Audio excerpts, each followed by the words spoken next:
Hey, what's up, guys?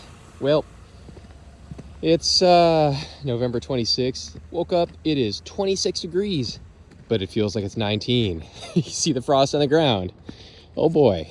Anyways, just want to make this video to show you, those of you especially who have been following along the journey for a while, seeing my dreams come true, is pretty much a prelude, potentially for your dreams coming true.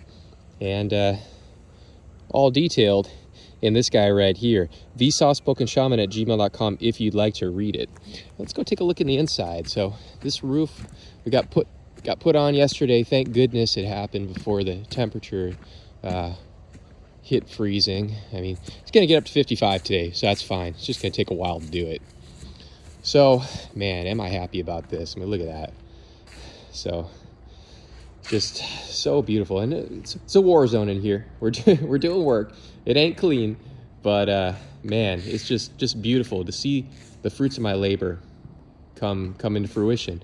You know, I planned this whole thing myself, and it's just amazing. You know, when it's just walls, you almost kind of second guess your floor plan. Like when it's just a concrete slab, it looks a lot smaller than what it really is.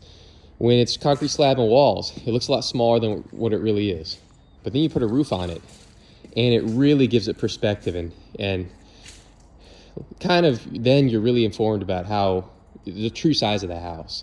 So what I got to do, and we're going to be putting metal roof on this, then on the tops of the bottom plate of these trusses, I got to run some, probably whatever, 2x whatevers. It's all going to be covered up.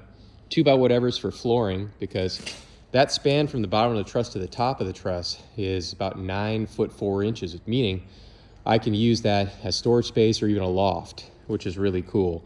Then on the underside of the trusses, we're going to be running what's called car siding. And car siding is basically, it's kind of like shiplap, it's tongue and groove. Reason why I'm not running drywall is because these trusses are 4 foot on center. And so that's not going to work, but it's okay. I didn't want drywall anyways. So I don't want to have to get the lift. I don't want to have to hire somebody to put drywall up on the ceiling. I can run car siding myself as long as I got a framing nailer, which I do. So this is, man, this just makes me happy, And got some, put the fasteners up there. I got some, just for added insurance, got some fasteners that I'm going to be putting on the sides over here on every side, that beam and the concrete wall. So it's coming along, man. Now I just gotta put some more windows in. Some of you may be wondering, hey man, why is there a gap at the bottom of your windows? Well, I built all my window openings too big on purpose, because too big is always better than too small.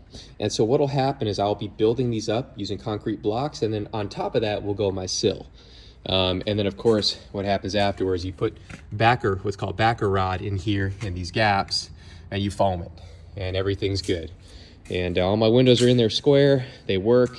I've put all these in myself. I didn't have any help with any of these windows. So that's been a little tough, They may not be so bulky, but believe me, they're heavy enough where it's hard to square them up with the level while you got your hammer drill ready to drill into the concrete or the wood buck. So it's a lot of work. But it just makes me happy, man. All the little things, like, dude, I drove almost to St. Louis to get this cedar post for $100.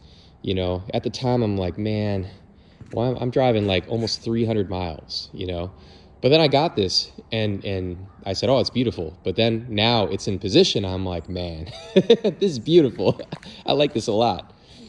Little touches like this is what makes it all worth it. And just the fact that I did all the walls myself and saved a lot of money that way allows me to put little touches like that. Now, $100, I would have put that in anyways, But that allowed me to go get this big old Fisher stove and go restore it. I need to get the rust off of it now. And I'm actually going to move it. You know why? Because that amount of stovepipe is crazy.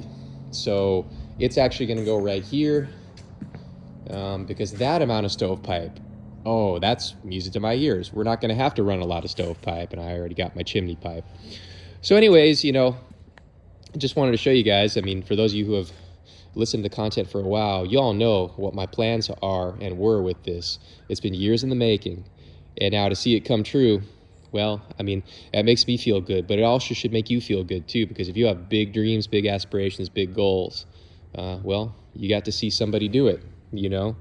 And it's all about planning. This has been a plan in my mind, and then I put it down on paper in terms of a CAD drawing, and then now it's reality. You know, I did it, you can do it too. Thesoftspokenshaman@gmail.com.